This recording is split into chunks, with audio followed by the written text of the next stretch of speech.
Hello students, I hope you're having a wonderful day. Today I would like to complete a practice problem from Chapter 8 that covers moment of inertia and Newton's second law for rotational motion. So let me go ahead and read the problem and we'll get started.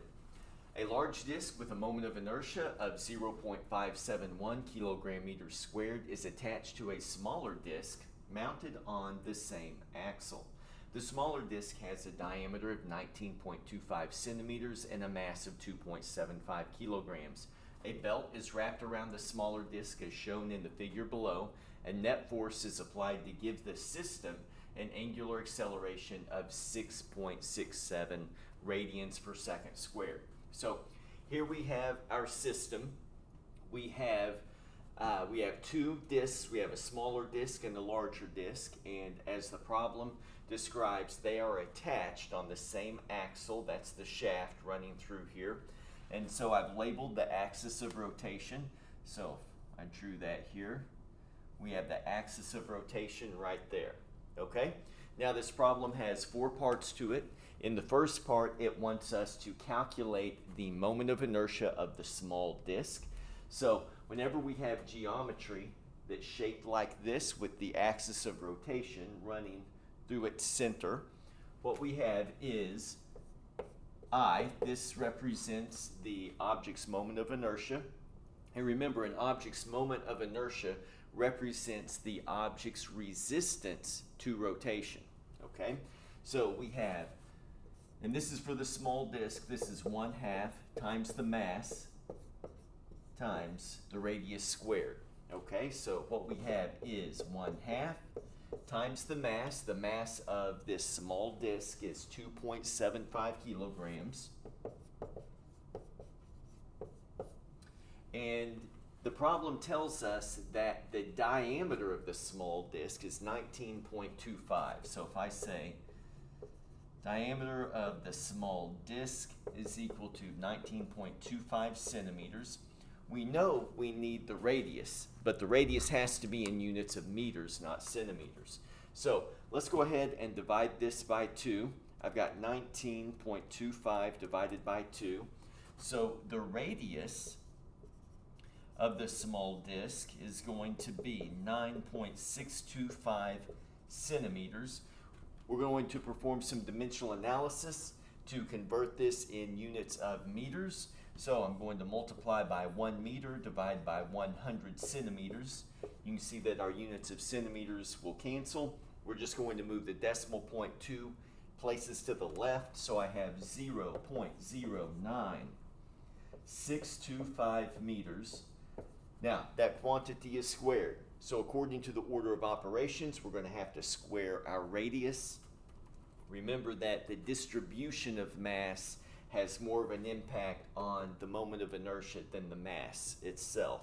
So we've got 0.09625, this value squared. So we've got 1/2 times 2.75 kilograms times this value squared. Remember, not only are we squaring the numerical value, we're squaring the unit value too. So I've got 0.0092641 meters squared. Now let's go ahead and take the product of these values here. So this, stored on the calculator, times 2.75 divided by 2. And this is going to give me 0.012738. And my units are kilogram meters squared. So we've taken care of number 1. I'm just going to transfer this answer right over here. So the moment of inertia of our small disk is 0.01278 kilogram meters squared. Okay? And so let's move on to number 2, the moment of inertia for the system. Now, we're most likely going to need, no, okay.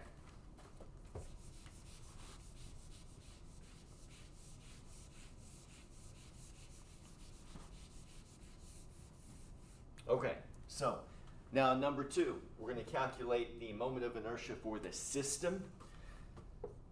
Moment of inertia for the system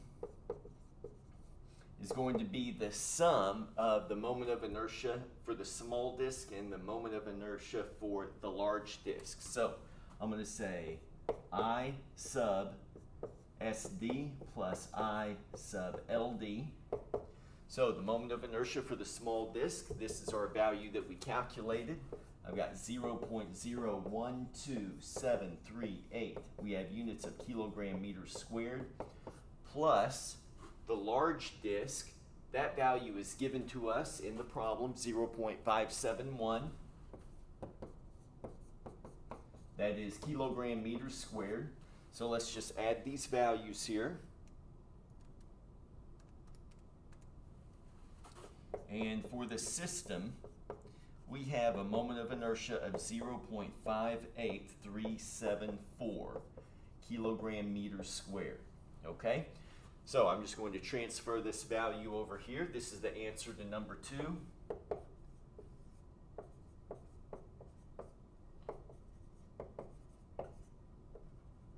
And I'm going to write my units down here because I'm running out of room. All right, so the net torque. Now we know that Newton's second law for rotational motion tells us that the angular acceleration of a system is directly proportional to the net torque applied to the system and inversely proportional to the system's moment of inertia. Okay? So what we're going to do is we're going to isolate net torque by multiplying by the system's moment of inertia on both sides of the equal sign. This will give me net torque is equal to the product of our moment of inertia times the angular acceleration of the system. Okay?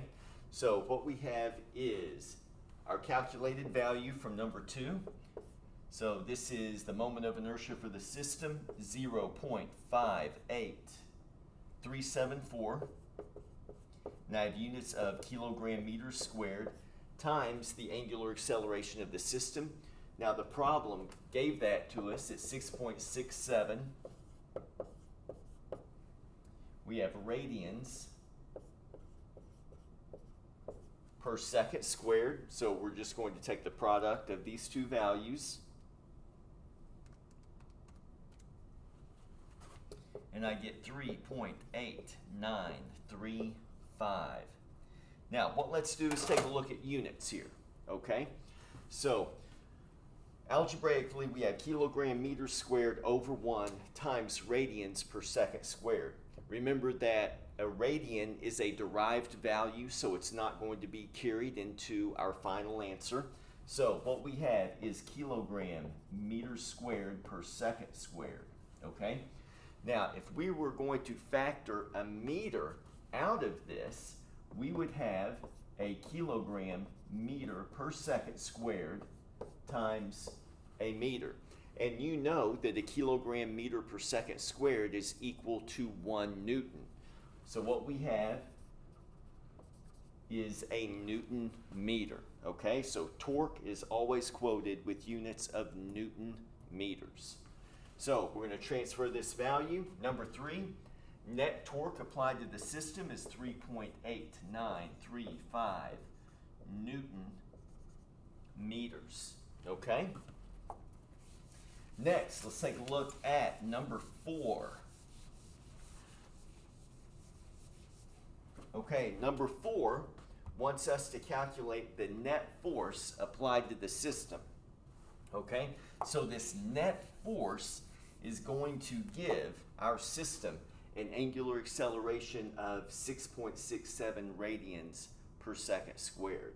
Okay, now we know that net torque is equal to our perpendicular applied force, so F sub A times sine theta times our lever arm. And in this example, it's going to be the radius of the small pulley. So what let's do is go ahead and label this here.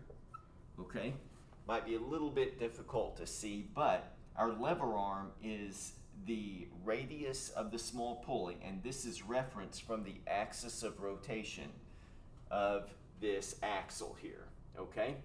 So, if I were to draw this here, I would have my radius like this, and this belt, the force being applied to the belt is in a perpendicular direction, okay? So if I wrote this out, I'm going to have so net torque is equal to our applied force. This is our net force, so this is an unknown, but sine of 90 degrees, okay? So right here we have a perpendicular force being applied to our system, and you can see the direction of our net force here, okay?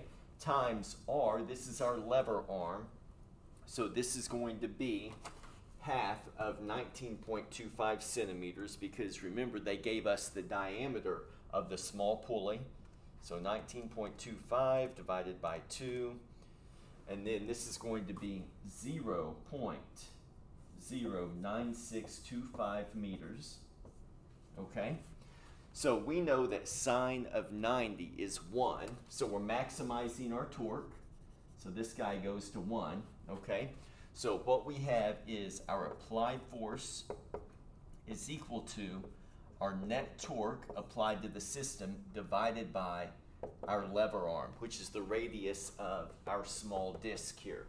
So net torque, we're going to use our calculated value, 3.8935 with units of Newton meters. Remember that torque is always described using units of Newton meters.